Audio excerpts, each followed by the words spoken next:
A little bit nervous about this project because it's big and it needs quite a lot of planning and it's happening quite soon. So I need to get 14 pallets, maybe 14 or 15, and I've got 3 so far. Anyway, I'm going to move these to the place where we're going to be using them. Melro will help me with that in a second. In the meantime, I just want to show you some other upgrades that we've had lately. So the town hall sent someone round to improve the road, the track that leads up to our place the other week, which is good. It's a bit of a shame that in order to do this, they also decided at the same time to knock down a lot of branches from some trees. I guess they were overhanging the road, although I never really noticed that. Oh, I'm sad about this one. This is such an amazing tree. It's got so many carob on it. Town Hall have also been fixing a leak in our spring, which was a nice little surprise for them to go and fix. There was previously a big crack in some concrete of the trough, which was leaking a load of water out into a huge puddle. So they emptied out the trough, fixed the leak, and that's a lot better. Look at this. We've had a surprise upgrade to our lives. This is a satellite internet receiver pointed precisely at the satellite, which is why it looks a bit wonky. But it has to be because it's pointing directly at the satellite it's receiving from. It is quite big and quite ugly, but it does give us reliable internet. The dish itself just plugs into this router, which is just like a normal sized router. Previously we were using our 4G connection on our phone. I had an unlimited data plan, but we've found it increasingly unreliable with storms. I sometimes just can't get any signal, and that happened for a week the other week. So we thought, okay, we're going to bite the bullet and we're going to get a proper internet connection. So far we're pretty happy with it. We phoned up on a Wednesday, they came and installed it on a Friday, took a couple of hours, been working great ever since. We're paying €45 a month for 50 megs down and 3 megs up, which is much more than we were getting on our 4G, and yeah, it's doing well for us so far. The kittens have had an upgrade in their sleeping arrangements. They're now in Tofu's bed, so they seem to be enjoying that.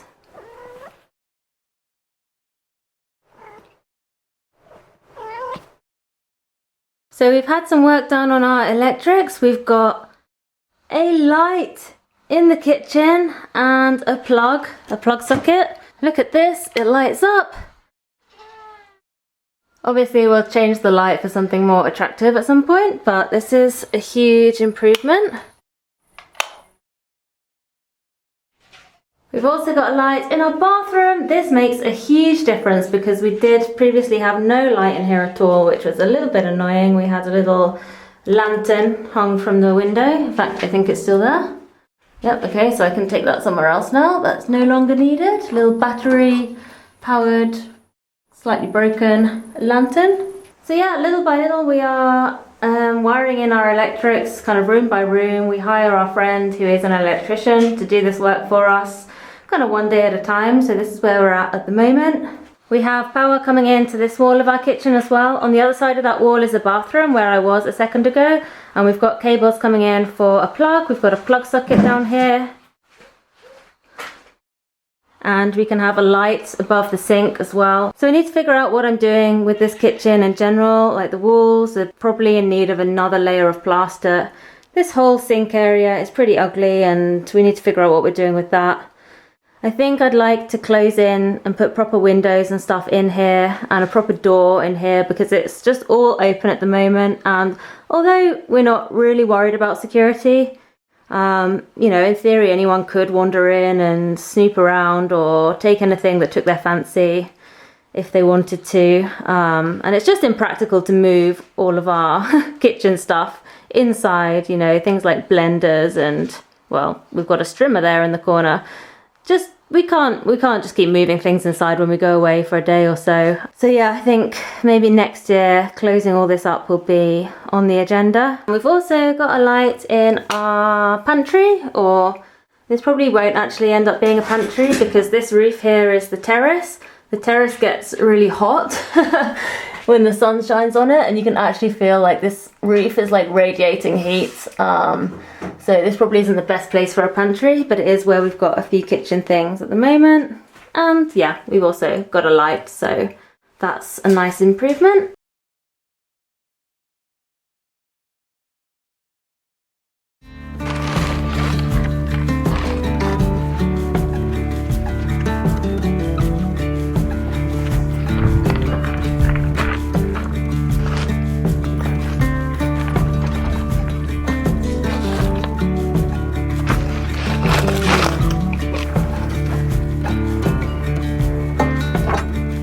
This is what cost the most. This is what will cost the most in this project. All this wood, well, a few other things I bought as well, but this cost several €100 and each pallet costs €1. So it's like massively disproportionate amounts of money. How much is each one of these posts? Each one of those long 240 centimeter posts was €18. Wow. And I got 6.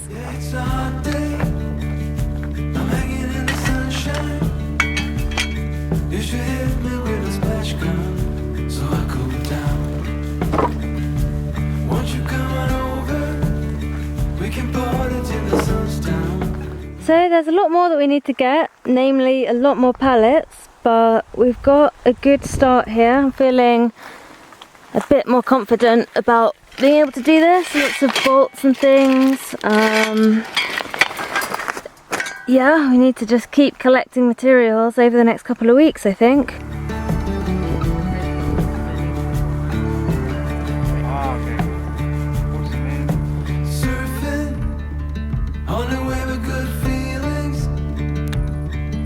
Just another Friday in paradise. What's your favourite then? Enjoying the loquat? You're happy with the carob. Okay. So I think we do have names for these goats now. Some names just kind of seem to stick. I think we're going to call the mother, the darker one on the left here, Philippa. And the daughter, Tilly, Matilda.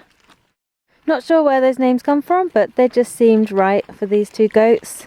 What we're going to be doing, what we're collecting materials for and moving all that stuff around for, is to build these goats a better shelter, a more permanent shelter than this little construction with pallets, in a place that we want it, which is more convenient for us. And hopefully more pleasant for them as well, a bit more shade. And just a nicer area. So once we've built the enclosure and the shelter, the goats are going to be living in this section of this terrace behind me. It's just nicer here for them, I think, and it's more convenient for us. It's got a nice big tree at the end, which will provide some shade for them in the summer. It's a little bit more protected from the sun on one side as well, with the next terrace and the big wall here on this side. It's also further from the house, which in one sense could be frustrating because you've got to go further to do your chores.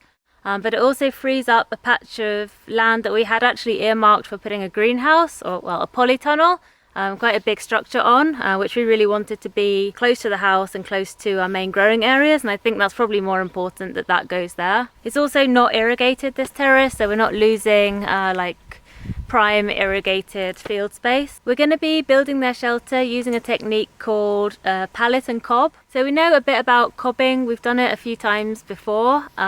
This technique of using pallets and cob is basically the pallets form the structure, so the solid support of the walls, a couple of posts in between each pallet, and the pallets kind of slot in, almost like a prefab kind of house. You can build your pallets up in layers as well. We'll only go like 2 pallets high. And then you fill the pallets with straw to provide like some insulation and filling, and then you cob around the outside. Around that will be built an enclosure, some proper fencing, which we're not going to try and do just yet. The main focus at the moment is on just this palletable cob structure, as they call it. Apart from it just being quite a big project in itself. It's also a bigger project for us and a more important one because we're going to use it as our first kind of trial experience of bringing volunteers here, inviting people to stay with us to help us on the build in return for accommodation, food, etc. We have some neighbours who are coming to help out and a few people that we've been kind of having conversations with here and there over the last few months and who we trust and think will really enjoy this experience. At least we hope they do, and we hope we can provide something fun and enjoyable for them in return for their help. Yeah, we're massively excited about it. There's a lot to plan and prepare. It's still quite a few weeks away, but we're already starting to kind of plan and prepare things. We want to make sure we've got all the materials ready, that we know who's coming, what we're cooking, what we're eating, who's in charge of what, and just make sure as much as we can that it runs smoothly and everyone has a good time.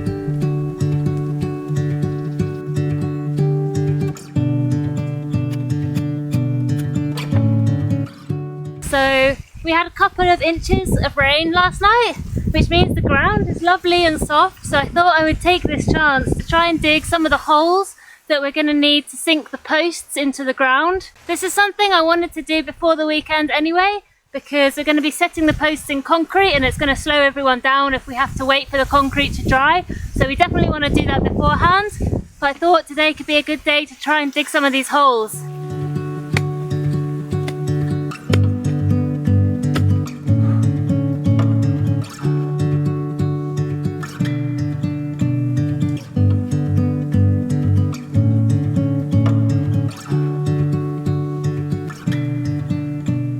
Okay, so I've done 5 holes. 3 of them are bigger, deeper ones of 40 by 40 by 40, where I'm going to be putting in the posts that are going to hold up the roof, as well as be part of the support for the shelter itself. And I've got 2 more holes to dig along this side, and 2 more holes to dig along that side, which I'll try and do tomorrow. However, we've come up against a big rock in this one. But luckily, when I was helping some friends build a swale the other week, we came up against loads of rocks like this, and I learnt from them how to ease them out with a crowbar after digging around them. So I'm going to have a go at that tomorrow. Come on, Tofu. Let's go back. Come on then. Come on, let's go. Come on then.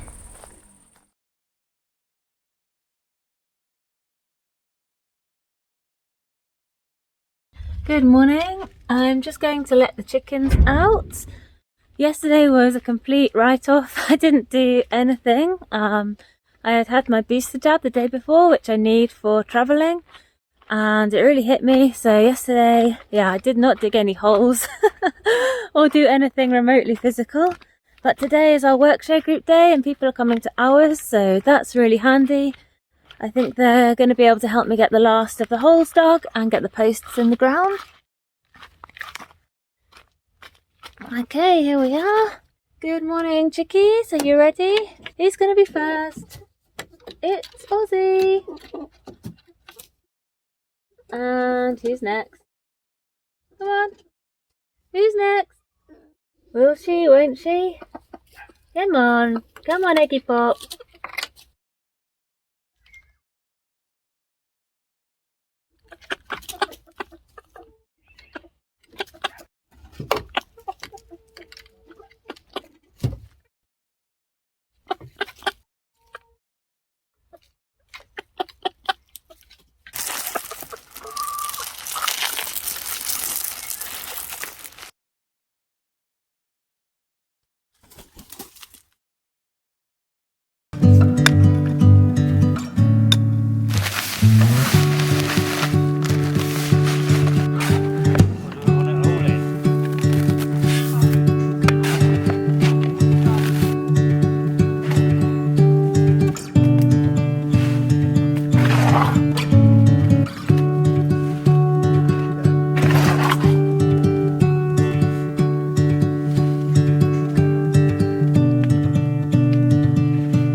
So a morning of work, 5 people and 1 lunch later, and we've got 6 posts in the ground. Well, actually 8, because we've got these intermediary posts as well, but we've got 6 of these big roof supporting posts in the ground. These are the ones I really wanted to get in. So yeah, I'm really happy.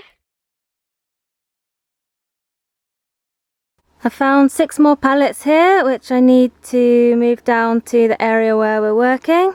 And I don't think I actually showed you yesterday the finished posts in the ground. So there they are, the 8 of them.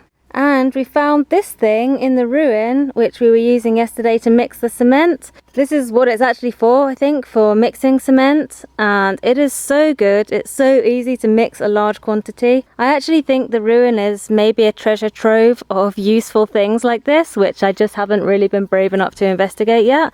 But I did spot this and we pulled it out, and it's a bit of a life changer. Coffee Bean has had her sterilisation today and she's not too happy about it.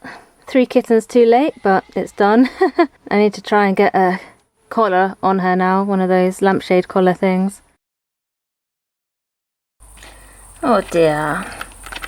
I'm sorry, Coffee Bean. This is what the vets told me to do. I'm sorry. Coffee Bean is not exactly being a doting mother today, so looks like Toffee's got roped into looking after the kittens. Which to him mostly means just playing with them.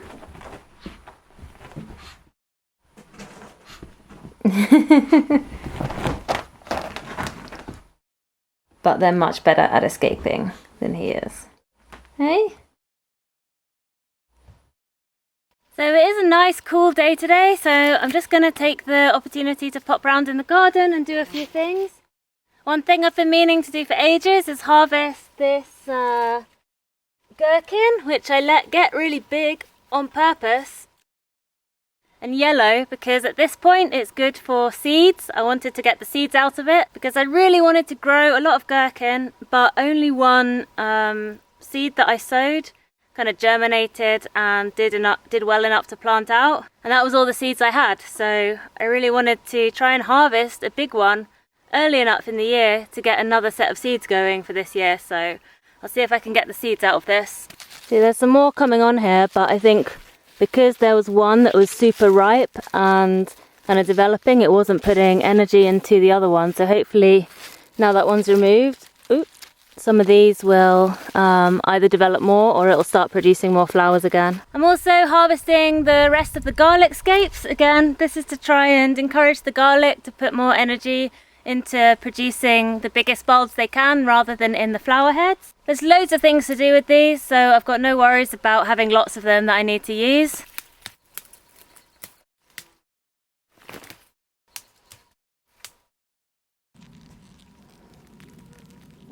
I've also got a couple of garlic like this one, which seem to have completely, I don't know if they're dead, but dried up. I think I'm gonna pull them out and see what's going on here. I'm not sure if this just means they're ready or if they've suffered from like some disease or something. I need to research that a bit more, but yeah, I don't think they're gonna do any more growing. So here's one, and then there was another one. Okay, this one's not looking too good either. Oh, that's actually not a bad size. Maybe I should actually leave these in the ground then, if they're not too bad, and then harvest them all together so that I'm not dealing with random garlic that's been harvested at a different time. Okay, change of plan. Well, I'll use these 2 and the rest I'll leave in the ground. Look at this onion flower head. It's just so amazing. I just wanted to see it flower because I just love the flowers. Okay, I can't remember what this plant is, but I think it must be some sort of courgette. Well, it's definitely a courgette because it's got spiky leaves and a spiky stem, but what I'm not sure is how big they're supposed to get, and I feel like this is too big. Like it's going white underneath. I think it's time to harvest this one. Maybe some of the other slightly smaller ones as well. Oh, here's another one that's probably got a bit too big.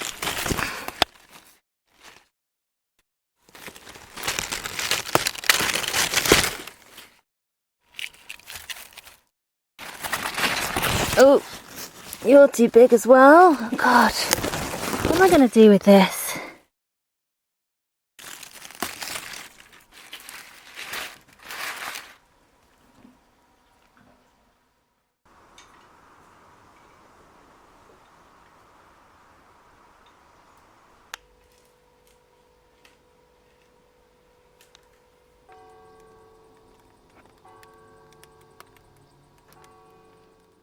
Alright, one more thing I wanted to do before we have visitors over is just finish off this sink. It has water coming to it now, but there's no like drain or anywhere for that water to go, so we actually don't use this tap yet.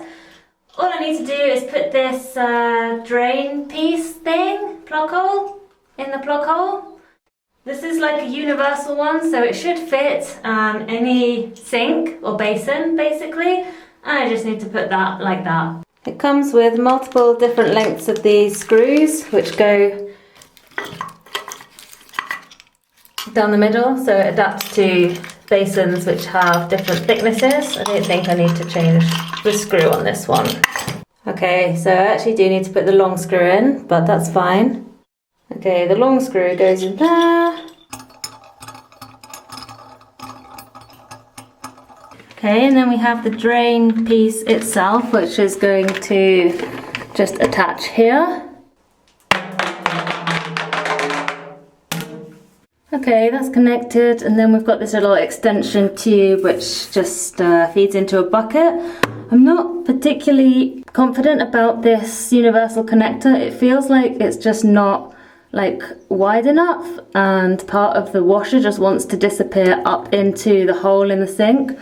So I'm going to see how it goes for now. This is better than before, obviously, because now the sink is usable and we can collect the water and use it on the garden.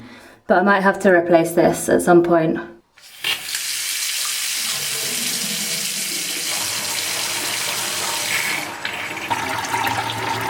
Okay, it is fairly leaky, but I think what I need to do is just get bigger washers to go above and below the hole, which should help with that problem. I think the issue that we have is that a lot of stuff that you buy these days that says it's universal is maybe newer than some of the stuff that I'm using. Like this sink, we just found it here. Maybe it's not got the standard modern plug hole, I don't know. Or maybe I'm doing something wrong, but yeah, we'll see, I guess.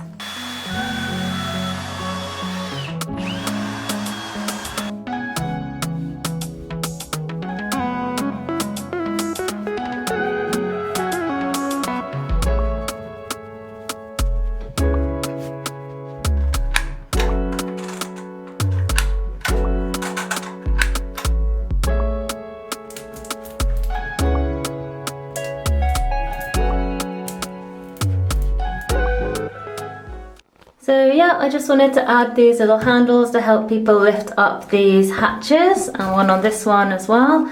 Otherwise it was just a bit hard to like get your fingers under. And yeah, just some little stickers for what is in here, so people know that if there's no loo roll in the little basket, they can grab some more from in here. I've also done a little guide in English and Spanish on how to use a composting toilet, because not everyone knows that, and although we usually do a little tour of the finca when people arrive, sometimes things get missed and there's a lot to take in, so this will just explain it to anyone. Okay, I'm glad that it's done, because I can now pop my bar of soap here without it being a misleading sign to use a sink which doesn't actually work. This soap is actually a gift from a friend, a neighbour, who makes this with her own organic natural olive oil, beeswax from her own bees, and other ingredients that she grows and forages around this area on the east coast of Spain. So it's completely local, handmade. This is actually a tester that she gave me to try. It's a scent-free, very natural, kind to the skin bar of olive oil soap. So we're going to leave that there, and I'll be testing that. She also makes these wonderful insect repellent sprays, also completely from natural ingredients. They work really well, and I'm a bit addicted to these because it's the only insect repellent that I've found that is natural, that actually works, and it smells really good. So I get these from her as well. I'm going to leave a link to her Instagram in the description. It would be so lovely if you would go and give her a like and see what she's making. And honestly, this stuff is really good. It smells delicious, as does all the soap that she makes. So go and check it out. Well, I think that's it for this video. We've still got a fair bit to do in preparation for our workshop, which is in 2 weeks' time now. But I'm pretty confident that I know what I need to do and that we'll be ready for it. I'm just about to go and get the goats their morning treat of tasty leaves. Thank you for watching this video, and we'll see you in the next one.